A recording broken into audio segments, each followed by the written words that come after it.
of this more for traditional brands, not necessarily sellers that don't have a lot of other channels. But I guess humor me for just a second around the challenges that we see with the brands that we talk to. One of the big things that we see.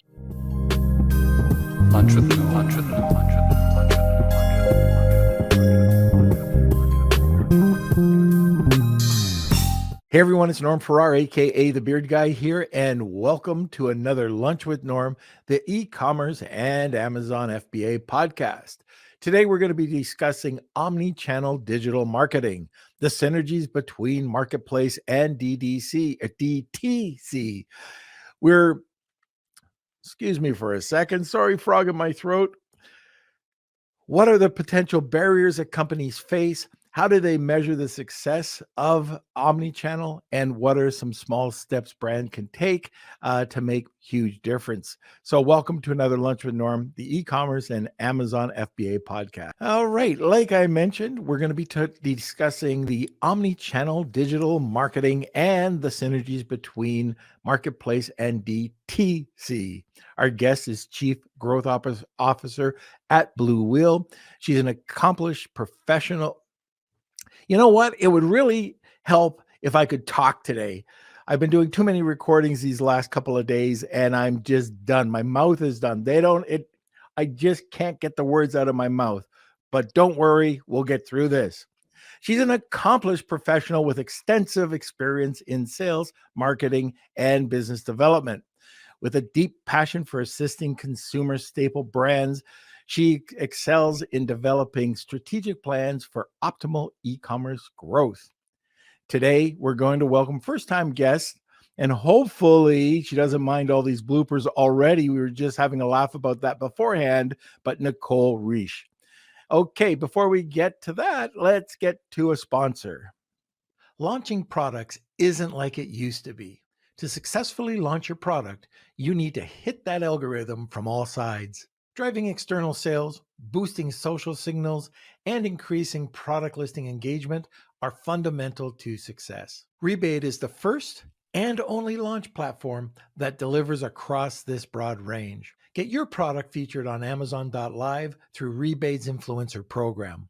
With this service, your product gets instant exposure to large audiences of shoppers and permanent placement on Amazon Influencer Storefront, which drives perpetual sales. Run a sweepstakes campaign on Rebate and connect with shoppers off Amazon. And lastly, drive external sales with tried and true deals campaigns. Visit rebate.com today and get started with your 14-day free trial. So, like I said, we had a bit of a lull, but now we've had record-setting days and just consistent days. So that's been really great. And we'll talk more about that on Friday.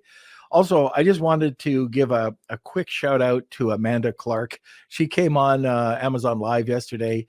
We did a single live for an hour. And at the very end, while I was just saying, oh, thanks for coming on, everything crashed. The mic crashed, the cameras crashed. But anyways, it was the first time I've ever done it. I've done a live with one product, and it was fantastic. So I just want to give her a shout out for her brand, Portion Perfection, and this kit and carry. It's unbelievable the thought that went behind this little product. It's for portion control. She's a certified dietitian, and she just put what she knew best into her product, and it's incredibly cool, everything that she's done here. So anyways, if you haven't had a chance to take a look at that, you can check it out on my influencer or my Amazon Live channel. Okay, so let's get started. Kelsey, if he's got everything together, everything's cool. Now I think we could bring on the guest. So sit back, relax, grab a cup of coffee, enjoy the show. Hello, Nicole. Hi, Norm. Did I say that I was going to do no bloopers? You know, it's just been a blooper fest so far. I think you did it just to make me feel better. How about that? I don't know if Kelsey noticed. I'm sure he did. But before you jumped on, I was telling him that I've done very few live events, and made a point to say, after this live event, take it down. You're going to get bloopers. So I appreciate, whether they were real or fake, you welcoming me into the podcast, making me feel a little bit better about the bloopers. Well, that's exactly what it was. There you go. Yeah, exactly what it was. But anyways, this is a great topic. I think that everybody's going to enjoy this. And what I should say to the listeners is, if you have any comments or questions, get them in. We want to make sure that we get to all the questions before the end of the podcast. So anyways, just be prepared. We've already got a bunch of people on and starting to get a bunch of likes. So like Kelsey said, if you like what you hear, make sure you just give us a like. We always appreciate that. So let's talk about omni-channel digital marketing. I think that's what we're here for. I think. Maybe. Yeah, maybe. So why don't we just start with what are the potential barriers and hurdles that companies face when they're even getting into this? Or let's step back one. What is omni-channel marketing?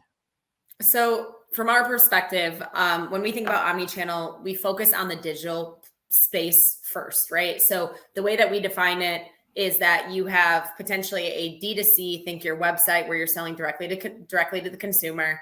You have your social channels. Maybe you sell there. Maybe it's only for brand presence building. You have email, SMS, SEO, and then you have that sit alongside the marketplaces. Now, those marketplaces are Amazon, Walmart, eBay. Many of our brands that we work with sell 1P, meaning directly to the platform, and others sell through Seller Central or Seller Center, right? Which is what we call 3P. So the way that we define omni-channel, and hopefully this is the same of the way that you've been talking about it, Norm, is basically brands wanting to go digital and making sure that whether they are on their own website or on a marketplace, they can find their products in the brand positioning that they want. Yeah, that kind of sums up what we talk about. So, yep, perfect. And right now, it's so important that brands are looking at this, because back in the day, and I'm talking about just a couple of years ago, it wasn't that important. Brands were or aggregators at the time, or brokers, were really looking for brands that were selling on Amazon. And if you went outside of that, it really didn't make that big of a difference on your valuation. Then I think it was 2020, maybe 1920. All of a sudden, the aggregator boom came. And now they started, and even at that point, they weren't looking for selling outside of that channel. But I think it was 21, 22, it just went crazy. And now that valuation added another zero if you were on different marketplaces. So it is so important, and it stands that way right now in 2023. It's actually a standard. If you're not doing it, you got a problem if you're going to be solving your company, or you're just going to be probably not you'll leave money on the table. Yeah, absolutely. I have just a quick question for you, Norm. When you think about those that are in the community, listening to podcasts regularly, are they mostly on the seller side? If we think about just marketplaces, are they mostly selling on Amazon, on Walmart, or are they mostly selling to Amazon or to Walmart? I just want to No, they're third-party sellers, so private label brands that are selling on Amazon. Cool. So most have Seller Central accounts. So, and hopefully, because this course is coming out very shortly, a Walmart account. We want to really support Walmart. Yeah, absolutely. So we're getting already off tangent. So I told you we would. Okay. So typically when we work with our brands, we start with Seller Central. With our recent merge, we also help them manage their D2C or their direct-to-consumer website as well. Once we've conquered Amazon, Walmart, or even Amazon Canada is immediately the number 2, right? And fortunately, if you know Seller Central, Amazon.com, you can get a feel pretty quickly of Walmart Seller Center. It's definitely not one-to-one, and I'm sure you're going to go over this in your training, but they try to, I can see where the user interface is getting similar or more similar.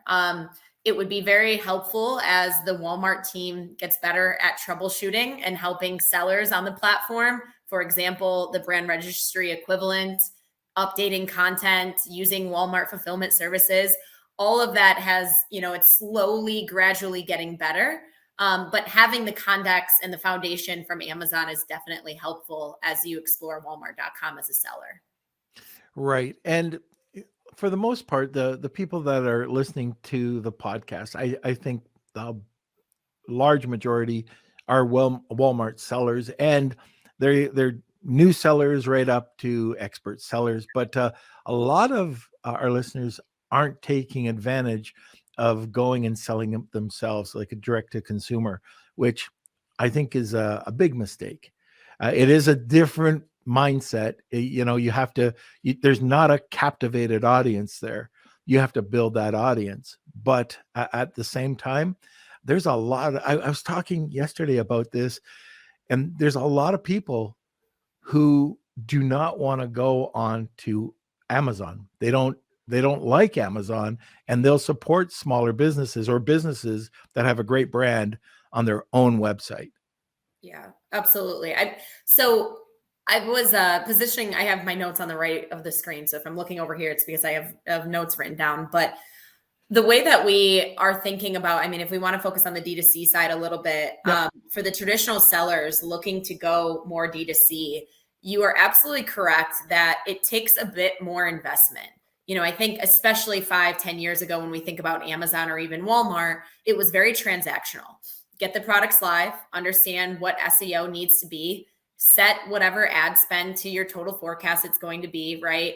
There were some other tactics on the organic side that you could do, but on the D2C side, it's much more about branding and storytelling than it is about an algorithm. So yes, Google has a SEO algorithm, right, in SERP, and then they have their Google ads. But if you were to invest in Google ads without a solid brand presentation, without a social offer, social foundation, you're not going to see the conversion that you do on Amazon, right? Because the reviews aren't there. The customer is not as used to going to a website that they've never been to and purchasing. So it's that importance of brand building, and back to our keyword for today, Omni Channel, of being where the consumer is or who you think your customer is on multiple channels, so that whether they go to your D2C or they go to Amazon, they're getting a bit more of a cohesive representation of who you are, what the benefits are, why the product could be a good choice for them. So when do you think, Brand, if they're not starting off this way, when do you think that they should start looking at going and trying to sell D2C? Oh, interesting. So I would definitely make sure that operationally you are in a good spot to be able to fulfill the orders, right? If you launch a B2C or D2C website and you do not have a 3PL set up correctly that can ship orders and make sure that you hit your SLAs, meaning, you're going to promise on your website 5 to 7 days or however many days it is. If you don't feel comfortable with that, I would say it's too early, right? Because the last thing that you'd want to do is set up something operationally, and then someone, you have all these great customer placing orders and the orders don't get there on time, or you're not able to process their payment. So I think the first step is making sure that you invest some period of time of just understanding operationally how the back end of a Shopify website works, for example. As it relates to size, it's a bit of a hard question. I'd love to hear your feedback on that or what you think, but there's a cost obviously associated into launching an account. You need the right assets, you need the right product descriptions, you need an ad budget, you need to be on social, and then you also need the time to kind of nurture what that channel is going to look like. Yeah, exactly. And one of the things that I found out very quickly, so I have a D2C site selling beauty products or soap, and I found this, oh my gosh. So I didn't take into consideration when I put it on Amazon that it was a lower ticket item. So it was killing me because I was making pennies on every bar that I sold, and you were getting hundreds of orders for pennies. And at first we were doing it seller fulfilled, and that was nuts. My brother was actually doing it as a favor, and it killed him. But then, I started to put them into bundles. But here's what I found out. In Canada, So we were selling some of the soap up here, not as much as in the States, but we put it onto our soap site, and we started to get complaints that the shipping was crazy. So I live in Toronto. I live 2 hours north of Toronto, and I live probably 6 to 8 hours away from this city called Sault Ste. Marie. Not that far. They were getting billed $23 for one bar of soap, which was $10. They paid $33 for that bar of soap. Something I did not calculate. And that's something that you have to, the beauty of doing WFS or FBA is the shipping is already taken care of and you don't have to worry about it. If you're doing it yourself, D2C, or if you're doing any fulfillment or merchant fulfilled, you've got to worry about that. And a lot of the times you cannot compete with what you're getting with Amazon. And in this new world, people are really expecting next day or 2-day delivery. And if you can't do that and provide, for the most part, free shipping or very low shipping, you're going to miss out on sales. Absolutely. Have you talked at all about merchant fulfilled or buy with Prime? We've touched on that. Yeah. Okay. Yeah. So let's focus on, the operational. You're launching a new D2C account. What is the best way to figure out how you're going to get your goods to your consumers when they place an order on your website, right? You mentioned direct merchant fulfilled, right? Customer places an order, you ship directly to their website. There are two other options that we're familiar with that I think is potentially an easy way to get to the end solution without doing a ton of investment on your own. So you are a seller on Amazon. You are able to set up two different things using the inventory that is in FBA. One of them is the Merchant Fulfilled Network. And what that means is when an order is placed on your website, it is shipped from Amazon and they charge you a fee. Typically those fees, and Norm, please correct me if I'm wrong here, are better than the fees that you would pay if you had to do it yourself, if you had to find your own 3PL. Right. So there's some unit economics that makes a lot of sense. And then the one on top of that is now called Buy with Prime. And what that is basically the exact same thing, but you are able to provide 2-day free shipping for a little bit more expensive, but a similar price to the same fees that you're paying for FBA. And that we're testing that. We partner with the Buy with Prime team. That is, especially if you don't already have your own D2C fulfillment set up, a super easy way to test this. From a fee perspective, one thing to think about is that on Amazon, typically you have your referral fee plus your FBA fees plus your storage fees, whatever it might be. On Buy with Prime, you do not have that referral fee. So that 15% or that 7%, depending on the category that you're in. Instead, you have a fixed fee or a 3%. So if you are just comparing Buy with Prime to FBA, typically the margin is very similar. And the benefit of that is that you are getting all of those Amazon Prime customers on your website. And when they purchase from you, they feel confident that they're going to get the right product. They feel confident that the Amazon Pay or the checkout process is secure, and they feel good about getting the product in 2 days for free. So I would highly recommend, if you're at that step of saying, hey, I want to go down the D2C route, but I don't know how to do fulfillment, highly recommend doing Buy with Prime or even Merchant Fulfilled Network, and happy to give some links out to the community if they have questions on that. Very good. Yeah, that's such a great program. And it was abandoned for a while, and now it's come back. And yeah, I love it. Just a way to keep your costs in control. Yeah, absolutely. Now, I usually ask this at the end of the podcast, but let's talk about this now. And that's barriers to entry. So what are those potential barriers or hurdles companies will face when they start looking into omnichannel? Yeah. So when I was prepping for this, I was thinking of this more for traditional brands, not necessarily sellers that don't have a lot of other channels. But I guess, humor me for just a second of around the challenges that we see with the brands that we talk to. One of the big things that we see is that the teams are siloed. So you have a team that does e-com and you have a team that does Amazon or a team that does marketplace. And the learnings between those two teams rarely come over, in the sense of the B2C team or the D2C team is creating assets that Amazon team is not getting them. The Amazon team is seeing some great findings around what ad spend would be or what keywords work well for the customers, but they're not sharing it with the e-com team. So there's just this like huge silo of two teams set up.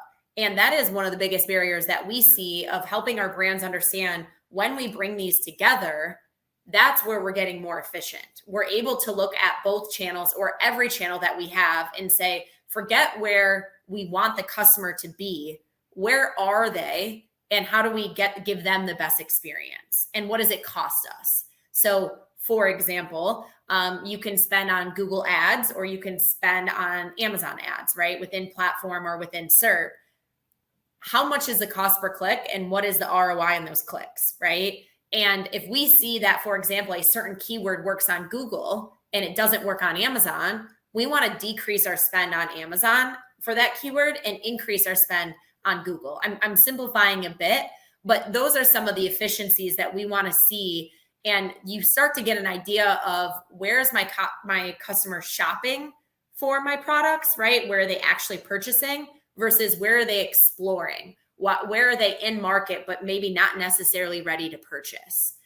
So speaking a little bit on what a barrier would be is just kind of collecting that data and starting to understand where are they looking, where are they, searching for a particular keyword versus where are they purchasing?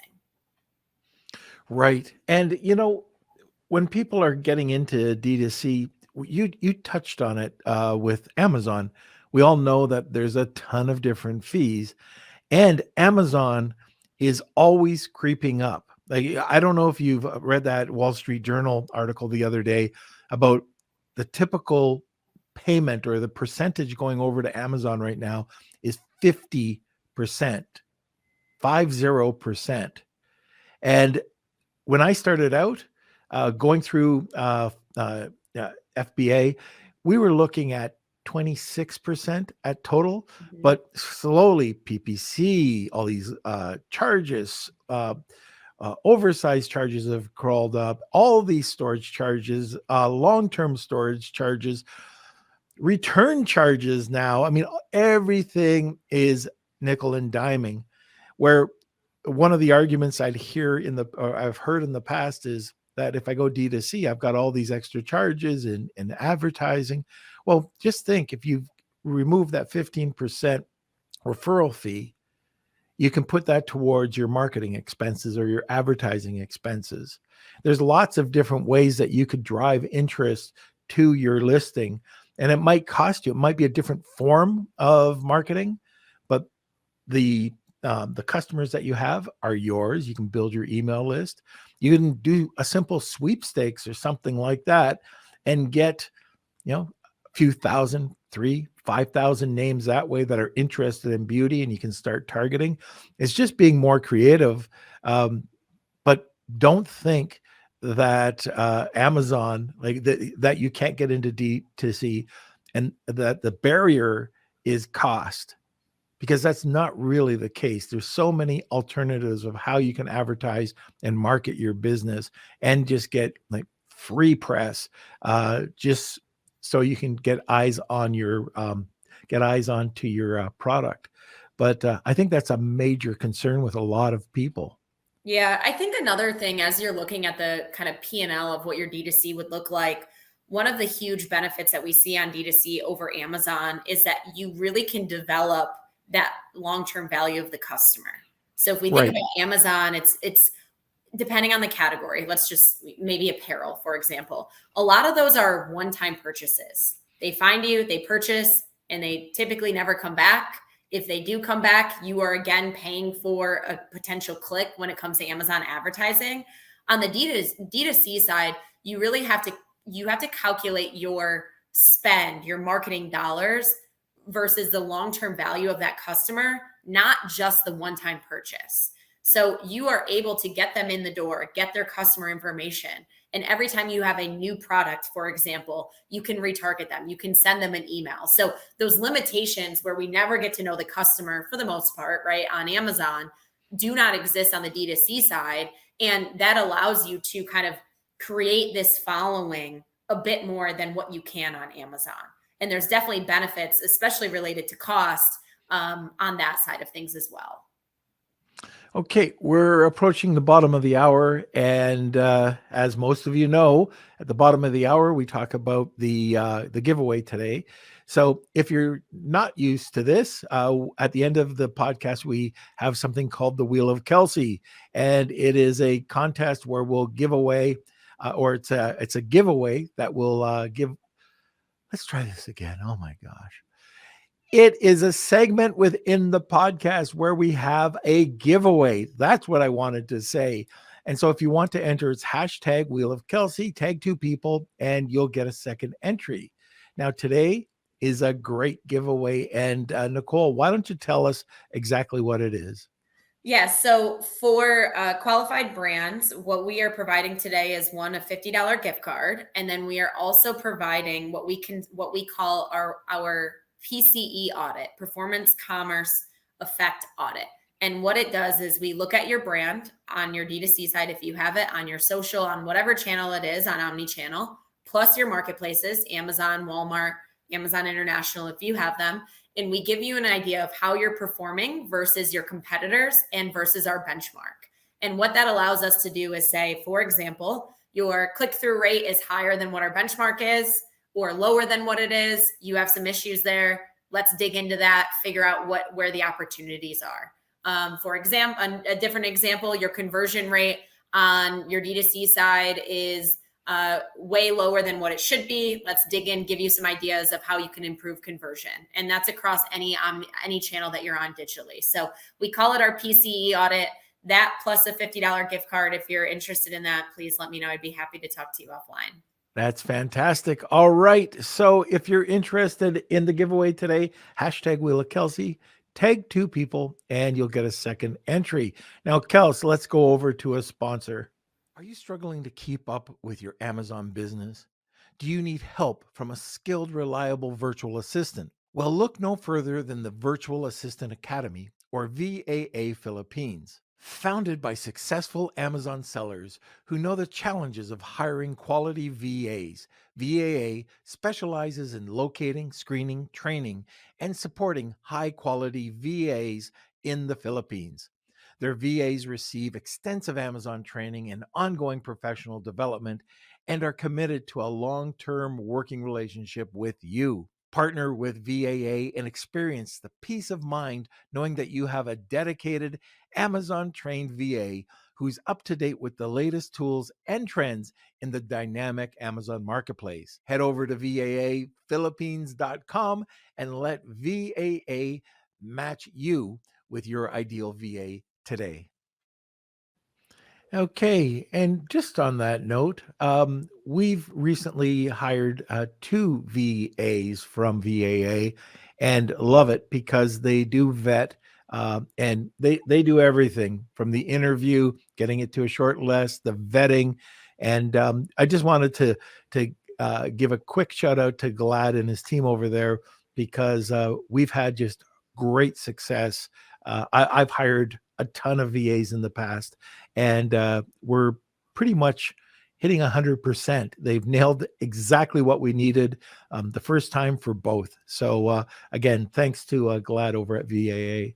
All right, so now let's talk about how to measure success on Omni Channel. Yeah. So let's say that we're beyond the operational, right? We're live. We have a social following. We have our website. We're delivering the SLAs for our customers. Then you start to get in, does this make sense, right? As I mentioned, running a D2C side is a lot of work. And as business owners, we have to look at our businesses and the channels that we're on. And we say, how much are we investing? Time, resources, dollar, what is the return for that, right? And what we recommend is that making sure that you have a full check-in monthly, at least quarterly, and looking at how much am I investing into this channel and what is my return. So I wanted to talk about, how do you know that, right? I already touched on one related to long-term value of the customer, making sure that you give yourself enough time, especially on the D2C side and social side, to let the strategy, I guess, get implemented, and making sure that you give yourself enough time to say, I'm going to start on month 1, for example, and I'm going to let this run for 90 days. And after that, I'm going to say, how much did I spend? And what does my ROI look like? Meaning, how many times does the customer go back to the site? What is the average order value that the customers are purchasing, right? And then also just what is the unit economics? Am I making money at the end of it? Now let's talk about the step-by-step approach. If I want to get into this, I'm on Amazon. I want to start building it out, but I'm limited. How can I even start to expand? So one, the buy with Prime operationally, right? I Right. would Yep. definitely dig into that. 2, I would look at Shopify. Typically, that's the go-to website. It's very user-friendly. It's fairly inexpensive to the other ones. It doesn't take a long time to manage it. 3, you need to figure out the checkout process. So which credit cards would you allow? Another benefit to buy with Prime, as I mentioned, it tags to Amazon Pay. So in one stop, you've got your fulfillment figured out and you've got your checkout process figured out. And then I would do a ton of research around what is the catalog assortment that you want to provide on your website and what is the pricing strategy. Norm, you mentioned that earlier, and I want to touch on it a little bit. On Amazon, we typically say any product under $25 is really tough for us to make it work, right? By the time that we put in Amazon and by the time we have our fees. On the D2C side, anything less than $40 at checkout is tough. That's typically our kind of benchmark. However, on the website, you also can get bundling, right? You can put 2 in the cart or 3 in the cart or 1 of each, right? Which is, again, a lot easier to do on your website than it is on Amazon.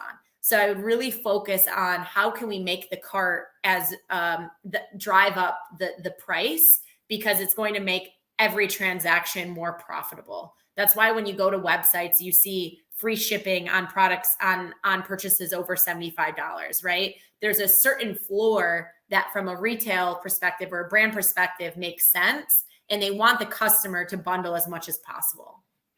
So yeah, that's so easy to do. And that's what we ended up doing because you couldn't get, it was not profitable at $10 a bar.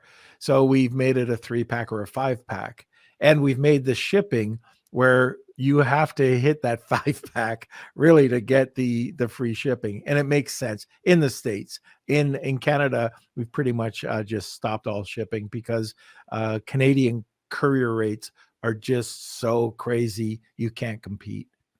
yeah, we have brands that we work with even on Amazon Canada, and we compare the Amazon Canada FBA fees to the FBA fees in the US, and I don't know how you do it up there, honestly. I don't know how we do it. One bar of soap. Now we're talking FBA, $7.95 for picking and shipping. $7.95. Yeah. So, anyways, I was just thinking about another question you just talked about. Back to kind of getting started. Go ahead. I'll keep going down that a little bit. Yep. So some other things I would think about what you are going to pay for versus what you are going to do organically. So touching on the things that could be organic that are less cost, but more time, email marketing campaigns. As a rule of thumb, we try to shoot for at least 30% of our revenue coming from email marketing on D2C, just as like a really broad statement on best practice. The more you can build your customer database, the more you can retarget them, right? The more that you can promote new products. And again, email marketing is a free tool. It's not like you have to pay for those ads. So as long as they subscribe, as long as they purchase from you, you can reconnect with them through email. Another one would be SMS. And I know that there are some fees, and I'm not right top of mind. I don't know exactly what those are, but targeting them through text messages, right? hey, we've just dropped our new product lines, or hey, you haven't been here in a while, here's a 10% discount code. I would definitely think about those. And then beyond that, I would think about your social channels. And yes, they take time, but there is obviously free organic ways to build your social following. I would really focus on TikTok, Instagram. We see, especially for our beauty brands, more success on those two channels over Facebook. So I would look at using those channels to build organically, and also consider user generated content. So work with potentially influencers or different models that you can give your products to, and they can do a review. They can do a TikTok review.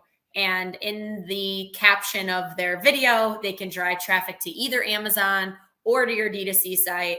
And again, that goes back to, what are the things that you can measure? That's another one that we look at. When we drive traffic from social to Amazon, how does it convert? When we drive traffic from social to our D2C site, how does that convert?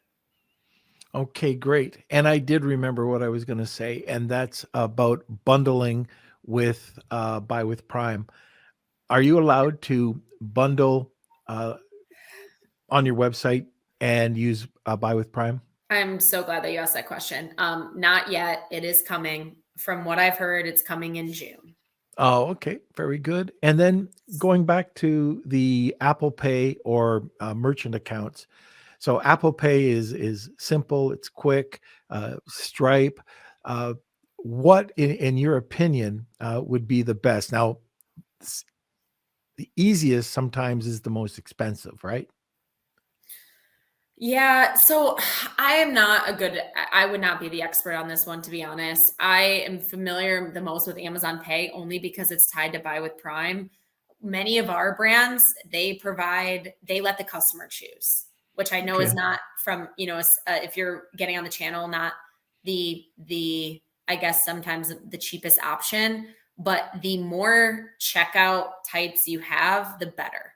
Do they have PayPal? Is it Yep. Venmo, Amazon Pay, the credit card ones, right? I am not super familiar with that. I just know from a simplicity standpoint, Amazon Pay tied to Buy with Prime is, I guess, the easiest entry. Right. Yeah, and I agree with what you were talking about. People are looking for options. And if you can provide that, great. One thing I can just mention, a lot of people do go with the simplest. So you have, let's just take Stripe. So Stripe is great. And if you have the founder's card, by the way, I always talk about the founder's card. If you have it, I know that they partnered up with Stripe, and you get up to $50,000 in purchases before any fees. So just, you might want to check that out. I love Founders Card. But anyways, when you are looking, you might want to look at a true merchant account like Elevon. And I've used Elevon with what's the name of it? Authorized.net. And the fees are much less expensive than when you're using one of these other types of platforms.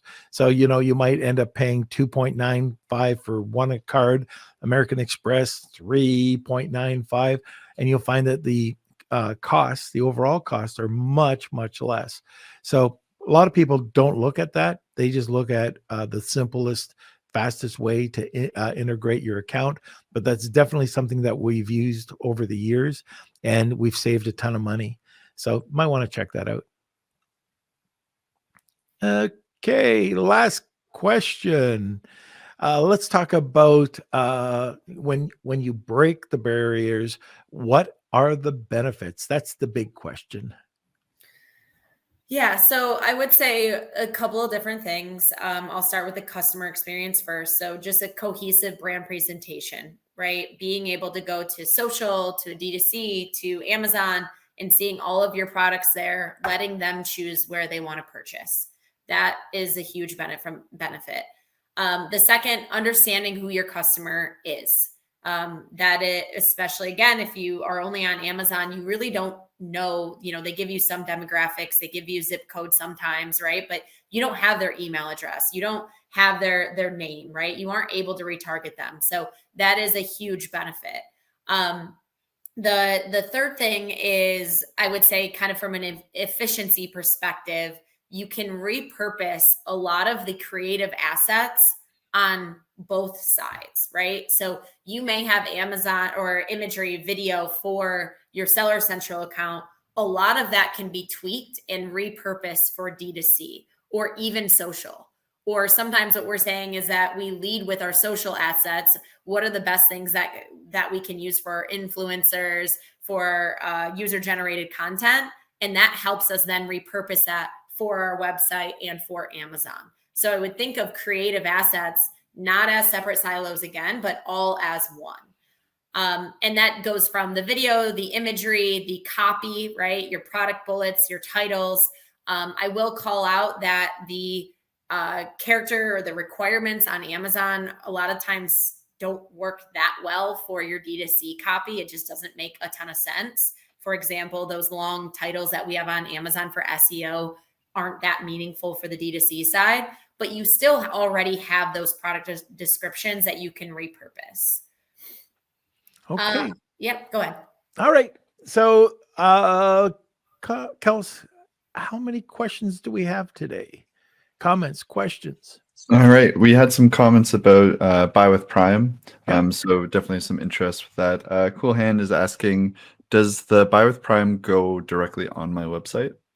Yes, you are able to use the Amazon buy with Prime logo or all the assets. You're approved to put those on your website. All right. Any other comments, Kels? No, that's it. But just make sure you join the giveaway as well. We still have just a little bit of time before we draw. So that's hashtag Wheel of Kelsey. Write that in the comment sections, and you can win a $50 gift card and a free Omni Channel audit. So we'll be announcing that just shortly. So make sure you enter. All right. Well, why don't we just go over to a sponsor? Now, if you're not entered, enter right now, and then we'll come right back with the Wheel of Kelsey. Oh, before we do, can we get contact information from you, Nicole? Absolutely. Yeah, Yes. how people can reach you. Do I put it in the chat or do I give it to you? No, just let us know. Oh, okay. It's N Reich, REICH at bluewheelmedia.com. That's my email address. You can also find me on LinkedIn. Perfect. All right, Kels. Anytime. Just a second. My computer's acting Just up a little bit. hit that little button. That's, you know what? These here, this is all you need to do. Let me show you how to do your job. Press button. Oh, thank you. Okay. Press button. I see now. It's all. I want to give a quick shout out to an incredible group of sponsors who help keep our podcast running. The Lunch with Norm podcast wouldn't be possible without the support of the following sponsors: Wally Smarter, Post Purchase Pro, VAA Philippines, Jeff Schick Law, Rebate, Honu Worldwide, Extreme Power, Dragonfish Brand Management, and Startup Club. Thank you. And now back to our show. Okay, so now the Wheel of Kelsey. All right, here we go. It's time for the Wheel of Kelsey.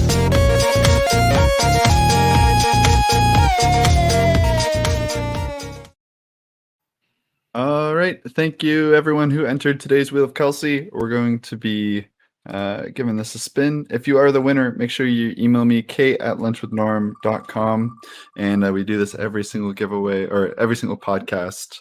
And looks like Justin. All right, is our Justin. winner. Congrats. Great. And Kelsey's frozen. So what Kelsey was going to say is that, okay, Justin, just make sure you email Kelsey at k@lunchwithnorm. And that's it. You're off the hook. See, wasn't that bad. Was that for Kelsey or for me? I'm not sure. That's for you. So, you know, pretty relaxing. You kick back. No problems, right? Absolutely. All right. Well, thanks a lot for coming on the show today. It was a pleasure having you. It was great. You provided some super information. So I just wanted to thank you, and we will see you soon.